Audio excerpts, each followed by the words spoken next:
ಎಲ್ರಿಗೂ ಶರಣು. ನಾನು ನಿಮ್ಮ ಪ್ರಭುಗೌಡ ಕನ್ನಡಿಗ.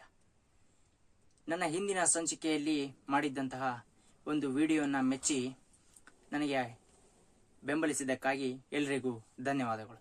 ಇನ್ನೂ ಯಾರಾದರೂ ಆ ಒಂದು ವಿಡಿಯೋನ ನೋಡಿಲ್ಲ ಅಂತಂದರೆ ಹೋಗಿ ನೋಡ್ಕೊಂಡು ಬನ್ನಿ, ಡಿಸ್ಕ್ರಿಪ್ಷನಲ್ಲಿ ಹಾಕಿರ್ತೀನಿ. ಇಂದಿನ ಸಂಚಿಕೆಯಲ್ಲಿ ನಾನು ಹೇಳಲೊರಟಿದ್ದು ದೂರದ ಪಂಜಾಬಿನಿಂದ ಬಂದು ಅಪ್ಪಟ ಕನ್ನಡಿಗನಾದವರ ಕತೆ. ನಮ್ಮ ನಾಡಿನ ಕಲೆ, ಸಂಸ್ಕೃತಿ, ಸಾಹಿತ್ಯವನ್ನ ಅರಿತವರು, ನಮ್ಮ ಭಾಷೆ ಮತ್ತು ನುಡಿಗಳನ್ನು ನಮಗಿಂತಲೂ ಹೆಚ್ಚಾಗಿ ಬಳಸಿದವರು. ಇವರು 1945ರಲ್ಲಿ ಆಗಿನ ಪಂಜಾಬ್, ಈಗಿನ ಪಾಕಿಸ್ತಾನದ ನಂಕಾನಾ ಸಾಹೇಬ್ ಎಂಬಲ್ಲಿ ಜನಿಸಿದರು. ಇವರ ತಂದೆ ಹಾಕನ್ ಸಿಂಗ್, ತಾಯಿ ಪ್ರಕಾಶ್ ಕೌರ್. ಇವರು ತಮ್ಮ ಮಕ್ಕಳನ್ನು ಸಹ ಕನ್ನಡ ಮಾಧ್ಯಮದ ಶಾಲೆಯಲ್ಲಿಯೇ ಓದಿಸಿದರು. ಅಷ್ಟೇ ಅಲ್ಲದೆ ತಮ್ಮ ತಂದೆ ಮತ್ತು ತಾಯಿಯ ಅಸ್ಥಿಯನ್ನು ಸಹ ನಮ್ಮ ನಾಡಿನ ಜೀವನದಿಯಾದಂತಹ ಕಾವೇರಿ ನದಿಯಲ್ಲಿ ವಿಸರ್ಜಿಸಿದವರು. ಇಷ್ಟರ ಮೇಲೆ ನಿಮಗೆ ಗೊತ್ತಾಗಬಹುದು ಇವರಿಗೆ ನಮ್ಮ ಕನ್ನಡ ನಾಡು, ಕನ್ನಡ ನುಡಿ, ಅದರ ಬಗ್ಗೆ ಎಷ್ಟು ಅಭಿಮಾನ ಇತ್ತು ಅಂತ.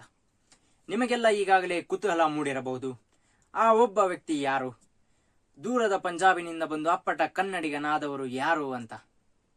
ಅವರು ನಮ್ಮ ಸರ್ದಾರ್ ಚಿರಂಜೀವಿ ಸಿಂಗ್. ಸರ್ದಾರ್ ಚಿರಂಜೀವಿ ಸಿಂಗ್ ರವರು 1969ರಲ್ಲಿ ಭಾರತೀಯ ಆಡಳಿತ ಸೇವೆಯನ್ನು ಸೇರುತ್ತಾರೆ. ಅವರು ತಮ್ಮ ವೃತ್ತಿಯ ಮೊದಲ ಕೆಲಸವನ್ನ ನಮ್ಮ ರಾಜ್ಯದ ಗಣಿ ನಾಡಾದಂತಹ ಬಳ್ಳಾರಿಯಿಂದ ಆರಂಭಿಸುತ್ತಾರೆ. ನಂತರ ಅವರು ನಮ್ಮ ರಾಜ್ಯದ, ದೇಶದ ಉನ್ನತ ಹುದ್ದೆಗಳನ್ನು ಅಲಂಕರಿಸಿ ಆ ಹುದ್ದೆಗಳಿಗೆಲ್ಲ ಗೌರವವನ್ನು ತಂದುಕೊಡುತ್ತಾರೆ. ಅಷ್ಟೇ ಅಲ್ಲದೆ ಅವರು ಫ್ರೆಂಚ್ ದೇಶದಲ್ಲಿರುವ ವಿಶ್ವಸಂಸ್ಥೆಯ ಅಂಗಸಂಸ್ಥೆ ಯುನೆಸ್ಕೋಗೆ ರಾಯಭಾರಿಯಾಗುತ್ತಾರೆ. ಯುನೆಸ್ಕೋಗೆ ಭಾರತೀಯ ರಾಯಭಾರಿಯಾಗುತ್ತಾರೆ. ಇತಿಹಾಸದಲ್ಲೇ ಮೊಟ್ಟ ಮೊದಲ ಬಾರಿಗೆ ಒಬ್ಬ IAS ಅಧಿಕಾರಿ ಭಾರತೀಯ ರಾಯಭಾರಿ ಯುನೆಸ್ಕೋ ಸಂಸ್ಥೆಗೆ ಆಗಿದ್ದು ನಮ್ಮ ಸರ್ದಾರ್ ಚಿರಂಜೀವಿ ಸಿಂಗ್ ರವರು. ಅಷ್ಟೇ ಅಲ್ಲ, ನಮ್ಮ ಸರ್ದಾರ್ ಚಿರಂಜೀವಿ ಸಿಂಗ್ ರವರು ಭಾರತದ ಉನ್ನತ ಹುದ್ದೆಗಳನ್ನು ಅಲಂಕರಿಸಿದ್ದರೂ ಸಹ. ಹಾಗೆ ನಮ್ಮ ರಾಜ್ಯದ ಉತ್ತಮ ಮುಖ್ಯಮಂತ್ರಿ ಎಂದು ಹೆಸರು ಪಡೆದಂತಹ ಡಿ ದೇವರಾಜ ಅವರಿಗೂ ಸಹ ಸೆಕ್ರೆಟರಿಯಾಗಿ ಕೆಲಸ ಮಾಡಿದ್ದರು. ಇವರು ಪಂಜಾಬ್ ವಿಶ್ವವಿದ್ಯಾಲಯದಲ್ಲಿ ಇಂಗ್ಲಿಷ್ ಸಾಹಿತ್ಯದಲ್ಲಿ ಪದವಿ ಮಾಡಿದ್ದರು. ಆದರೂ ನಮ್ಮ ಸರ್ದಾರ್ ಚಿರಂಜೀವಿ ಸಿಂಗ್ ರವರು ಜರ್ಮನ್ ಭಾಷೆಯಲ್ಲಿ ಪ್ರಾಧ್ಯಾಪಕರಾಗಿದ್ದರು. ನಮ್ಮ ಸರ್ದಾರ್ ಚಿರಂಜೀವಿ ಸಿಂಗ್ ರವರು ಬಹುಭಾಷಾ ಪಂಡಿತರು. ಇವರು ಒಟ್ಟು 11 ಭಾಷೆಗಳಲ್ಲಿ ಪರಿಣಿತಿಯನ್ನು ಪಡೆದವರು. Kannada, English, Marathi, Bengali, French, German, Arabic ಇಂತಹ 11 ಭಾಷೆಗಳಲ್ಲಿ ಪಾಂಡಿತ್ಯವನ್ನು ಪಡೆದವರು. ಆ ಎಲ್ಲ ಭಾಷೆಗಳಲ್ಲೂ ಸಹ ಪರಿಣಿತಿಯನ್ನು ಪಡೆದವರು. ಚಿರಂಜೀವಿ ಸಿಂಗ್ ರವರು 2005ರಲ್ಲಿ ಅಪರ ಮುಖ್ಯ ಕಾರ್ಯದರ್ಶಿ ಹಾಗೂ ಅಭಿವೃದ್ಧಿ ಆಯುಕ್ತರಾಗಿ ನಿವೃತ್ತಿಯನ್ನು ಹೊಂದುತ್ತಾರೆ. ಸರ್ದಾರ್ ಚಿರಂಜೀವಿ ಸಿಂಗ್ ರವರಿಗೆ ಸಿಕ್ಕ ಬಹುಮಾನಗಳು, ಪ್ರಶಸ್ತಿಗಳು ಅದೆಷ್ಟೋ.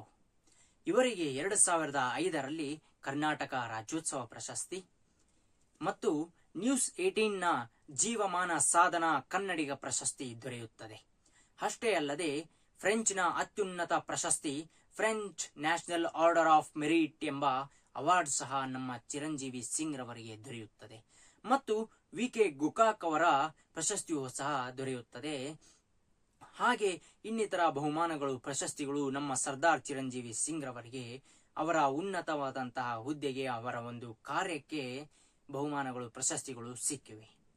ಸರ್ದಾರ್ ಚಿರಂಜೀವಿ ಸಿಂಗ್ ರವರಿಗೆ ನಮ್ಮ ಕನ್ನಡ ನಾಡಿನ ಲೇಖಕರು ಕುವೆಂಪುರವರು ಅಚ್ಚುಮೆಚ್ಚು. ಅವರ ಒಂದು ಸಾಲಿನಂತೆಯೇ ಯಾವ ಜನುಮದ ಮೈತ್ರಿ ಎಂಬ ಪುಸ್ತಕವನ್ನು ಬರೆಯುತ್ತಾರೆ. ಆ ಒಂದು ಪುಸ್ತಕದಲ್ಲಿ ತಮ್ಮ ಜೀವನದುದ್ದಕ್ಕೂ ನಡೆದದರ ಬಗ್ಗೆ ಬರೆದಿದ್ದಾರೆ.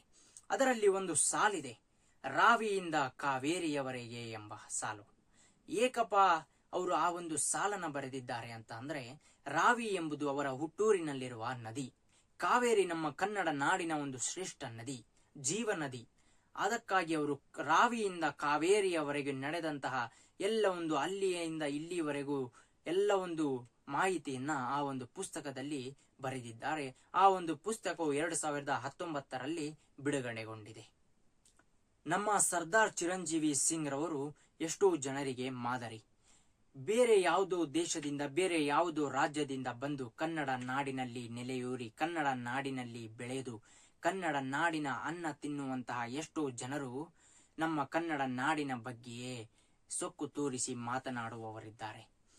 ಅಷ್ಟೊಂದು ಜನರಿಗೆ ನಮ್ಮ ಸರ್ದಾರ್ ಚಿರಂಜೀವಿ ಸಿಂಗ್ ರವರು ಮಾದರಿ. ಪಂಜಾಬಿನಿಂದ ಬಂದು ಕನ್ನಡ ನಾಡಿನಲ್ಲಿ ಹೆಸರು ಗಳಿಸಿ ಕನ್ನಡ ನಾಡಿನ ಅಪ್ಪಟ ಕನ್ನಡಿಗ ನೆನೆಸಿಕೊಂಡವರಿಗೆ ನನ್ನದೊಂದು ಸಲಾಂ. ಈ ವಿಡಿಯೋ ನಿಮಗೆಲ್ಲ ಇಷ್ಟ ಆಗಿತ್ತಂದ್ರೆ ಬೇರೆಯವರಿಗೆಲ್ಲ ಶೇರ್ ಮಾಡಿ, ಸಬ್ಸ್ಕ್ರೈಬ್ ಮಾಡಿ, ಲೈಕ್ ಮಾಡಿ, ಇನ್ನೂ ಹೆಚ್ಚು ಜನರಿಗೆ ಇದನ್ನು ತಿಳಿಸಿ ಅಂತ ಹೇಳ್ತೀನಿ. ಮತ್ತು ಮುಂದಿನ ಸಂಚಿಕೆಯಲ್ಲಿ ಮತ್ತೊಂದು ವಿಡಿಯೋದೊಂದಿಗೆ ನಿಮ್ಮ ಮುಂದೆ ಬರ್ತೀನಿ. ಎಲ್ರಿಗೂ ಶರಣು.